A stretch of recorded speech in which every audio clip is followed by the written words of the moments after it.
Praise the Lord.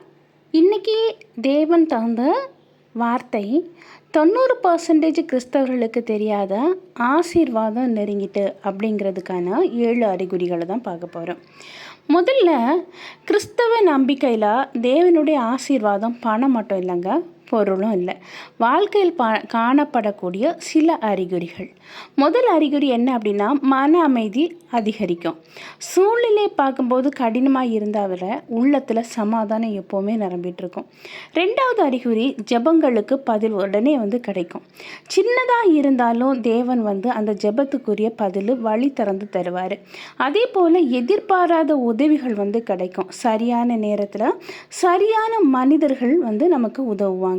அதே போல் 4வது பார்த்திங்கன்னா, ஆரோக்கியமும் பாதுகாப்பும் அதிகரிக்கும்.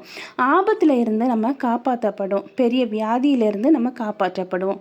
அதே போல் குடும்பத்தில் ஒற்றுமை இருக்கும், அன்பு சமாதானம் வளர்ந்து இருக்கும். 6வது பார்த்திங்கன்னா, ஆன்மீக வளர்ச்சி. வேதாகமம் வாசிக்கணும், ஜெபிக்கணும், இப்படிப்பட்ட விஷயங்கள்லாம் அதிகமாக நமக்கு விருப்பம் இருந்துகிட்டே இருக்கும். 7வது பார்த்திங்கன்னா, மூடிய கதவு திறக்கும்.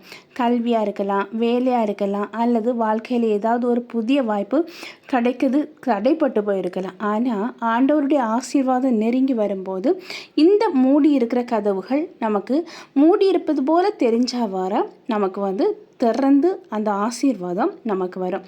முதல்ல மன அமைதி, 2வது ஜெபத்திற்கு பதில், 3வது எதிர்பாராத உதவி, 4வது ஆரோக்கியமும் பாதுகாப்பும், 5வது குடும்பத்தில் ஒற்றுமை, 6வது ஆன்மீக வளர்ச்சி, 7வது மூடிய கதவு திறப்பு.